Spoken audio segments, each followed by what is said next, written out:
Captain Solomon Modisane has taken the stand at the Madlanga Commission of Inquiry in Pretoria. A senior forensic analyst in the South African Police Service, Modisane confirms that he conducted a comparative examination in the 2022 murders of Oupa Sefoka, known as DJ Sumbody, and Hector DJ Vintos Buthelezi, as well as businessman Don Tindleni. The examination revealed that the same AK-47 assault rifle used in the murders of DJ Sumbody, Vintos and Tindleni was also linked to the murder of Vereeniging engineer Armand Swart in April of 2024. Captain Modisane is led by the Commission's evidence leader, Advocate Thabang Pooe. I received a request letter on the 30th of December 2024 from the PKTT to conduct a comparative examination to compare Brimley case 149 of 424 with Brimley case 149 of 4/2024 and Santin case 398 of 11/2022, together with two Orlando cases, which are Orlando case 220 of 3/2022 and Orlando case 93 of 2/2023. In Brimley case 149, commissioners, there is firearms that were confiscated from the suspects, in possession of the suspects. And in Santin 398 of 11/2022, it was a matter of DJ Sumbody together with his two bodyguards. And Orlando case 220, it was a matter of DJ Vintos.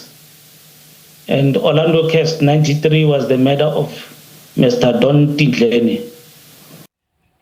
All right, let's bring you more with SABC News reporter Kenny Mapanga, who's following the Madlanga Commission of Inquiry and joins us live from Pretoria. Kenny, a very good afternoon to you. We know that taken to the stand is Captain Madlanga Commission, who has spoken quite a great deal about his years of experience in the ballistics space, even talking about how he's conducted more than 4,500 forensic investigations. As he's being quizzed about the evidence bags linked to analysis, what has come out of that? How are the dots being connected?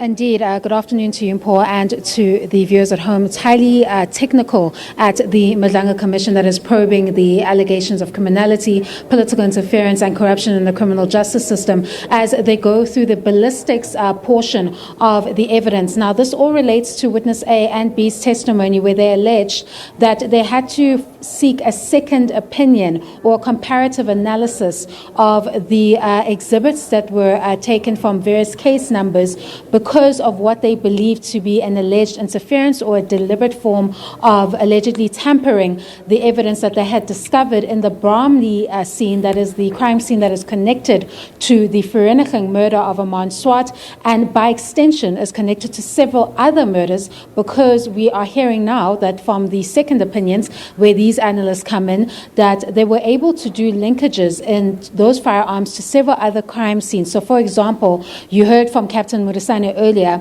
that they were able to link the AK-47 to the crime scene of DJ Sumbody, DJ Vintos, and another businessman by the name of Don Tindleni. And that was a key finding that they needed because of the ability of the system to be able to link firearms to various different crime scenes, because that is the modus operandi in which it operates when you are dealing with organized crime. Another critical aspect that needs to be analyzed through the assistance of these senior forensic analysts is this issue of the reports that were issued by Captain Makgotle. That is the captain that witness A and B are alleging had given a report that allegedly had omissions. We've heard from Brigadier Mkabela that these were simple typos or errors, but witness A and witness B are very specific and refer to it as omissions, which is a deliberate attempt to conceal information in order to derail the investigations that you've seen these teams probing that implicates alleged cartel members, that is Vusimuzi Kat Matlala and Katiso Molefe. We're hearing that there was a first finding by Captain Makgotle where he could not find or could not identify the serial number of that 9mm pistol that was found at the Bromley crime scene that would have been in the vehicle of former cop Michael Puletau. Now, what the assessment is that was that just a human error, or was it a deliberate attempt on the part of that captain? I'm sure they'll have to get several answers from him as well. But what we're hearing from these forensic analysts is that at least Captain Modisane was able to find that serial number. The serial number is crucial because that is like the identity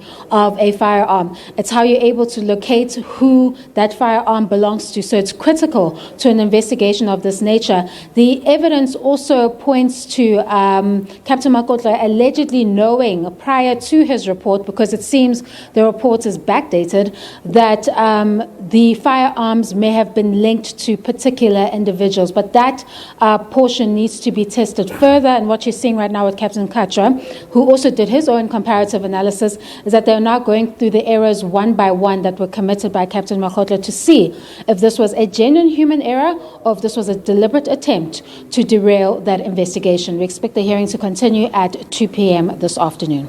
Kenny, as you speak about the issue of serial numbers, the impact of those typos and errors, we know that DA MP Ian Cameron has since released a statement on the last 2 days of the testimony, which have raised some serious concerns and questions about the integrity and the efficiency of the police's ballistics section. Much of what we heard yesterday from another ballistics expert signaling the loopholes in the system.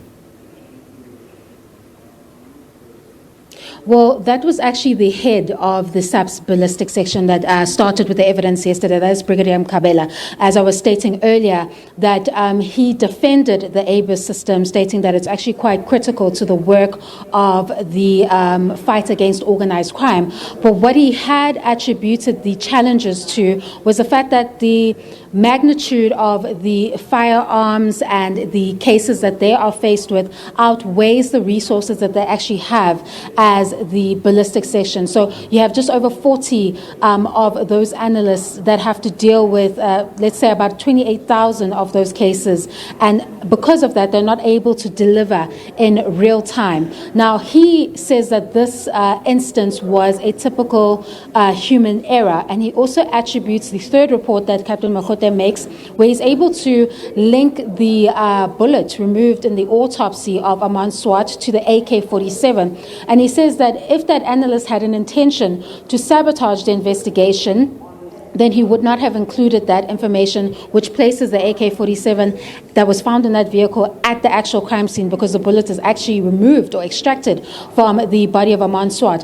But that still does not explain why Captain Makhotle's report had several other errors, or from the vantage point of witness A and B, alleged omissions that were critical to this particular investigation. Now, that is what the evidence leader is trying to get to the bottom of with the evidence of these two forensic analysts that were brought in to do their own comparative analysis with the test cartridges to see where the errors were and what conclusions one can draw from the various reports of Captain Makgotle. Very well, let's leave it there for now. SABC News reporter Kenny Mapanga following the Madlanga Commission of Inquiry in essentially linking the dots, the impact of typos and errors in evidence being given there, being scrutinized as the commission resumes its work.